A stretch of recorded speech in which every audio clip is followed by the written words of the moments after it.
Buenas tardes, queridos hermanos, que el Señor les bendiga. Vamos a estar compartiendo en este anteúltimo estudio bíblico de este año, en el capítulo 15 de Romanos. Vamos a estar leyendo del capítulo 15, los versículos del 1 al 21 en tres partes. Vamos a dividir este estudio en tres porciones. Voy a leer yo desde el capítulo 15, los versículos del 1 al 6 primeramente, de la versión Dios habla hoy. Dice: los que somos fuertes en la fe debemos aceptar como nuestras las debilidades de los que son menos fuertes y no buscar lo que a nosotros mismos nos agrada. Todos nosotros debemos agradar a nuestro prójimo y hacer las cosas para su bien y para que puedan crecer en la fe. Porque tampoco Cristo buscó agradarse a sí mismo. Al contrario, en él se cumplió lo que dice en la Escritura: las ofensas de los que te insultaron cayeron sobre mí. Todo lo que antes se dijo en las Escrituras se escribió para nuestra instrucción, para que con constancia y con el consuelo que de ellas recibimos tengamos esperanza. Y Dios, que es quien da constancia y consuelo, los ayude a ustedes a vivir en armonía unos con otros, conforme al ejemplo de Cristo Jesús, para que todos juntos, a una sola voz, alaben al Dios y Padre de nuestro Señor Jesucristo. En esta primera parte que Pablo escribe, realmente podemos ver esta instrucción que Pablo da a la congregación. Y siguiendo un poco lo que terminó escribiendo en el capítulo 14, tiene esta continuidad de que los hermanos crecidos, mayores, tienen que velar para que los hermanos que son débiles, que están creciendo, que están comenzando en la fe, puedan realmente alcanzar esa plenitud. Y esto es muy importante. Nuestro deber, nuestra responsabilidad como hermanos mayores y crecidos es acompañar, es instruir, es realmente apoyar a estas personas que están comenzando en la fe. Y acá Pablo le escribe a los romanos y le da estas características, 7 características de lo que realmente significa una congregación, de lo que significa una comunidad cristiana. La comunidad cristiana, primero, debe estar marcada por la consideración de sus miembros unos para con otros. Esto de considerarse, de acompañarse, de poder estar velando, acompañando, estando atento a aquellos que tienen que estar recibiendo la leche espiritual, la palabra de Dios. La segunda cosa que Pablo escribe aquí dice que tiene que ver con este sentido de que la comunidad, la iglesia, debe estar marcada por el estudio de la palabra. Fíjense que la palabra es el fundamento, es a donde nosotros podemos hacer pie justamente para poder crecer juntos y donde desde la palabra podemos instruirnos, acompañarnos y sostenernos, tanto los que son débiles en la fe como aquellos que ya tienen años en la congregación. La tercera característica que Pablo pone aquí es que una comunidad debería estar marcada por la entereza, por esto de ser realmente íntegros, de estar realmente viviendo con un testimonio que tenga que ver con nuestra vida. La cuarta cosa que Pablo escribe aquí y que da como una característica es que la iglesia, la comunidad cristiana debe estar marcada por la esperanza. El cristiano es siempre realista, pero no por eso pesimista. Y la esperanza la tenemos en Cristo Jesús. Ser realmente realista con las cosas que nos pasan en la congregación, en la vida de cada persona, esta realidad no nos tiene que llevar a la desesperanza. Al contrario, es en cada realidad, en cada situación, encontramos esta fortaleza en la esperanza que tenemos en Cristo Jesús. La quinta cosa que Pablo pone como característica de una comunidad es que la comunidad tiene que estar marcada por la armonía, por esta cosa que realmente tiene que ver con lo que es armónico, en esto de que juntos podemos estar encontrando un mismo sentir, una palabra, un sentido, una dirección, que la iglesia, la congregación a una pueda entender cuál es la misión y a dónde queremos realmente ser crecidos y llegar como iglesia, como comunidad. ¿Podemos tener diferencias de opiniones? Claro que sí. ¿Podemos tener diferencias en la forma? Claro que sí. Pero esto no significa que una comunidad no pueda resolver sus asuntos sabiendo que hay algo que es primordial, y es exaltar a Jesucristo. El hecho de que podamos compartir y buscar nuestras diferencias, aunarlas en esta armonía cuando buscamos a Jesucristo como Señor y Salvador. Como que lo primero es Él. Lo demás lo podemos discutir, lo podemos hablar, podemos orar, nos podemos encontrar, podemos buscar la guía, la dirección del Espíritu Santo en estas cosas que a veces son diferencias entre nosotros. Pero lo primero es Jesucristo, nuestro Señor. La sexta cosa que pone acá Pablo como una característica de una comunidad cristiana es que debe estar marcada en la alabanza. Y me gustó mucho esto, porque justamente en la alabanza es donde el pueblo de Dios se une para la adoración, para la búsqueda de la dirección de Dios, en esto de abrir nuestros corazones a nuestro Dios y como pueblo decirle: sí, Señor, te alabamos, te adoramos, tú eres nuestro Señor, tú eres a quien nosotros queremos darle la gloria y la honra juntos como pueblo. Y la séptima cosa es esta esencia que todo pueblo, toda congregación, todo cuerpo tiene que estar inspirado en la dinámica de Jesucristo y en el ejemplo de Jesucristo. Porque Jesucristo, como dice acá, Él vino para servir, Él vino para entregarse, Él vino para estar dando todo por sí para que podamos tener salvación. Y en este espejo la iglesia tiene que reflejarse. Estamos para servir, estamos para realmente estar entregados a Jesucristo, para todas las cosas que el Señor nos diga. Y en esta entrega de amor, de poder estar siendo obedientes a nuestro Padre, como lo fue Jesucristo, toda iglesia tiene que buscar la imagen del servicio, de la imagen del acompañamiento, del poder sostenernos unos a otros en Cristo Jesús y en el ejemplo de entrega de Cristo Jesús. Voy a seguir leyendo otra parte de Romanos. Voy a seguir en el capítulo 15, los versículos del 7 al 13. Dice: así pues, recíbanse unos a otros como también Cristo los recibió a ustedes para gloria de Dios. Puedo decirles que Cristo vino a servir a los judíos para cumplir las promesas hechas a nuestros antepasados y demostrar así que Dios es fiel a lo que promete. Vino también para que los no judíos alaben a Dios por su misericordia, según dice la Escritura. Por eso alabaré entre las naciones y cantaré himnos a su nombre. Y en otra parte la Escritura dice: alégrense naciones con el pueblo de Dios. Y en otro lugar dice: naciones y pueblos todos, alaben al Señor. Isaías también escribió: brotará la raíz de Isaí y se levantará para gobernar a las naciones, las cuales pondrán en él su esperanza. Que Dios da esperanza, que Dios que da esperanza los llene de alegría y paz a ustedes que tienen fe en Él, y les dé abundante esperanza por el poder del Espíritu Santo. ¿Qué otros hermosos pasajes? Estos que van del 13 al 7.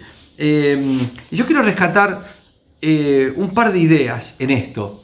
Y son las ideas que en el versículo 8 Pablo exalta y dice: esta idea de que Cristo vino para que se cumpliesen las Escrituras y las promesas que fueron hechas a los antepasados del pueblo de Israel. Jesucristo vino a cumplir una promesa. Ahora que estamos próximos a la Navidad, estamos estudiando y estamos meditando en esto, que realmente la venida de Jesucristo, hecho hombre, se da para que las Escrituras se cumpliesen.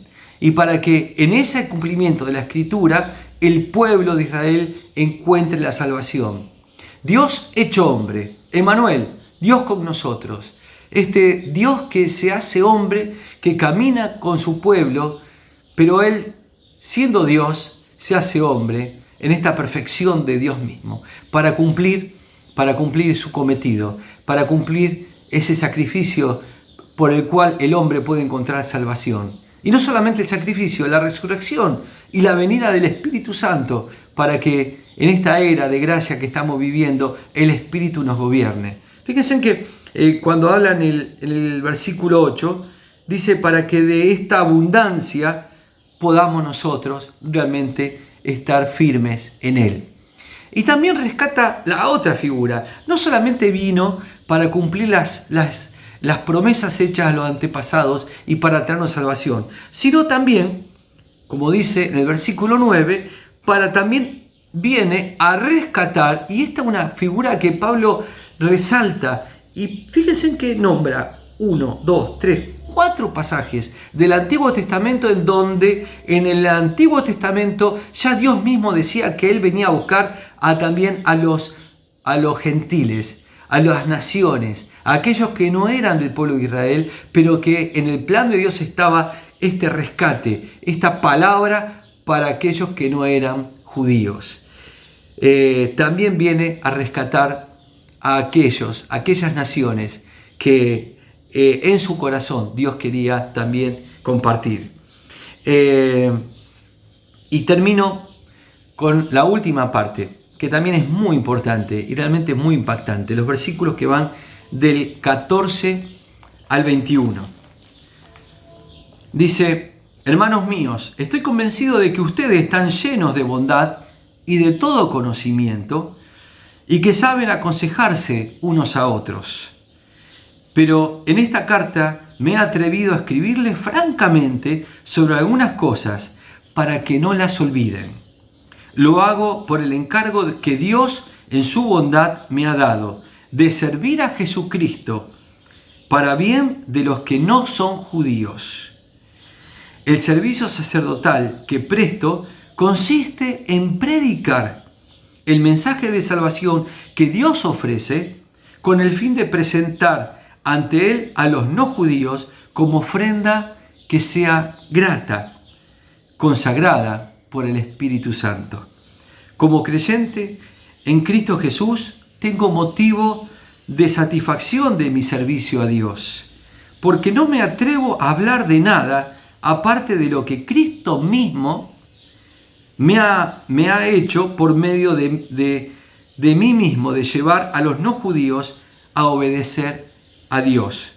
Esto se ha realizado con palabras y con hechos, por el poder de señales y milagros y por el poder del Espíritu Santo, de manera que he llevado a buen término la predicación del mensaje de la salvación por Cristo, desde Jerusalén y por todas partes hasta la región de Iliria. Así he procurado anunciar la salvación donde nunca antes se había oído hablar de Cristo, para no construir sobre bases puestas por otros, sino más bien, como dice la Escritura, verán los que nunca habían tenido noticias de Él y entenderán los que nunca habían oído de Él. Qué hermoso pasaje, que realmente resumen de lo que estaba en el corazón de Pablo. A mí me impactan estas cosas que Pablo escribe con tanta firmeza. Acá, fíjense en que es como que Pablo pone al descubierto el motivo de la carta por lo cual él escribió a los romanos. La iglesia de Roma, una iglesia que se estaba formando, una iglesia que Pablo dice, ustedes son bondadosos y tienen conocimiento de Jesucristo. Entonces, aprovechen esa bondad, ese amor que tienen entre ustedes y ese conocimiento para ministrarse, para aconsejarse, para instruirse, para que por medio de la palabra ustedes puedan edificarse con amor y con conocimiento, por medio del Espíritu Santo. Esto lo dice en el versículo 14. Y en el versículo 15 es como que relata el propósito de la carta a los romanos. Es como que le pone una síntesis a esta carta. Y el propósito de esta carta le dice, queridos hermanos de Roma, y nos puede decir hoy a nosotros, queridos hermanos que están estudiando esta carta que he escrito, el motivo es que no se olviden de estas cosas que son fuertes, que son base para todo conocimiento de la palabra de Dios. Estas cosas que son fundamentales de donde ustedes edifiquen su fe, su congregación, su iglesia, ser parte de esto que el mismo Señor pone en medio de este pueblo. Hay una situación muy específica para los gentiles, y era que Pablo les dice, yo he sido levantado como ministro, como apóstol, para poder llevar esta palabra a los no judíos, al pueblo que aún no escuchó nunca de la palabra de Dios. Y vaya si había tantas personas que nunca habían escuchado del mensaje de Jesucristo de salvación. Y saben, esto mismo nos pasa a nosotros hoy. ¿Cuántas personas que por ahí tienen una somera idea de Jesucristo, pero que no tienen esta profundidad de la palabra de Dios? Y fíjense en cómo Pablo acá abre su corazón y dice, pero yo hablo de mi testimonio, yo hablo de lo que me pasó a mí, no puedo hablar de otra cosa, no puedo hablar de lo que les pasaron a otros, yo puedo hablar de la manera en que yo llego a la palabra de Dios. Y fíjense que Pablo lo dice que él no se atreve de hablar salvo de lo que le pasó a sí mismo. Yo creo que esto es una gran enseñanza, hermanos. Uno puede hablar de la palabra de Dios desde su propio testimonio, desde aquello que Jesucristo hizo en tu corazón, de la palabra que te transformó, de la experiencia que te transformó, de las cosas que el Espíritu Santo hizo en tu corazón para que tu vida sea transformada. De esas cosas tener que dar testimonio a otros que no conocen a Jesucristo. Pablo dice, yo no me atrevo a hablar de otra cosa. O sea, esto realmente es fuerte para nosotros.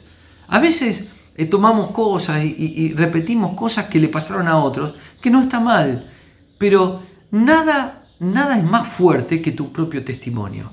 Y aquellas cosas que el Señor te dio, te rescató, te hizo entender para que vos las transmitas a otras personas. Fíjense que Pablo dice que él lo hizo con palabras y con hechos. Palabras porque él predicaba, él hablaba, pero también la gente veía sus hechos. Hechos que eran de poder de señales hechas por el Espíritu Santo.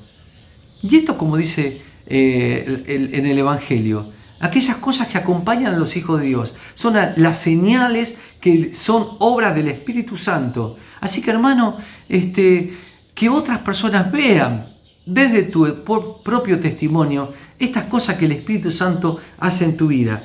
Señales, milagros, hechos dados por el Espíritu Santo.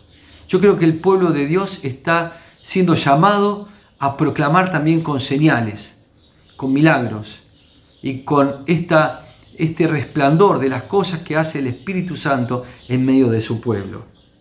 Y me impacta lo último. Y dice, yo tengo muy claro que mi ministerio es ir a aquellos lugares en donde nunca se conoció la palabra de Dios. No quiero edificar sobre cosas que ya otros hicieron. Yo quiero ir a esos lugares en donde nunca la palabra de Dios fue escuchada. Y yo creo que para nosotros es realmente un gran desafío. Muchas veces recibimos gentes de otras congregaciones que vienen por distintos motivos. No está mal. Pero también somos llamados a llevar la palabra de Dios a aquellos que nunca tuvieron la oportunidad de encontrarse con Jesucristo cara a cara, para que su vida sea transformada. Pablo tenía muy claro su ministerio. Yo creo que como hijos de Dios también tenemos que tener claro cuál es nuestro llamado, a dónde somos llamados, a qué parte de la obra el Señor quiere que como pueblo, como congregación local, como iglesia, podamos estar ministrando y podamos estar llevando la palabra de Dios. Que el Señor nos desafíe a, como hemos leído en estas 3 partes, ya casi terminando la carta de Romanos, que podamos rescatar de que Jesucristo vino para cumplir las promesas. pero también vino para dar salvación. Y que en esta salvación involucra a todas las naciones, nosotros en este tiempo. Y también rescatar de que nuestra iglesia tiene que tener estas bases fuertes del trato, del cuidado, de la palabra. Y también tener esto muy presente, que nuestro testimonio es el que transforma otras vidas. No solamente nuestras palabras, sino lo que ven de nosotros. Y que nuestra proclamación pueda llegar a personas que el Señor pone delante nuestro para que le conozcan. Creo que tenemos que orar mucho para que el Señor nos lleve y nos ponga delante de nosotros estos caminos que Él quiere que caminemos, como pueblo, como personas, como hijos. Y quiero terminar con esta hermosa palabra que Pablo le escribió a los hermanos de Roma y que yo creo y la quiero rescatar para nosotros en esta época, en este tiempo. El versículo 13. Que Dios, que da esperanza, los llene de alegría y paz a ustedes que tienen fe en Jesucristo y les dé abundante esperanza por el poder del Espíritu Santo. Hermano, que tu vida demuestre esperanza, que tu vida demuestre poder del Espíritu Santo, que tu vida demuestre que el Señor abunda con su presencia y te da paz y transmite paz. Que el Señor te bendiga. Terminamos con una palabra de oración. Y gracias, Señor, te damos por esta palabra tan hermosa que hemos podido compartir. Gracias, Padre, porque entendemos que el desafío que tenemos en este tiempo, como iglesia, como hijos de Dios, es realmente alto, pero que es proclamar tu palabra, que es poder sostenernos en amor, en acompañarnos, en realmente que tu Espíritu Santo se pueda estar moviendo en todos los ámbitos de nuestra iglesia. Padre Santo, yo oro en este tiempo para que cada hermano que está escuchando este mensaje pueda realmente ser inundados por tu Espíritu Santo de paz, de esperanza, de plenitud del Espíritu, para que su vida sea transformada, para que su vida llegue, Señor, a esta fortaleza, a esta abundancia, a esta plenitud a la cual tú nos quieres llevar. Yo te doy gracias, Padre, por este tiempo y ponemos todo esto, Señor. Nos ponemos en tus manos y te damos a ti la gloria y la honra por siempre. Amén. Amén. Que el Señor les bendiga. El jueves que viene, Dios mediante, estamos teniendo el último estudio sobre la carta de los Romanos.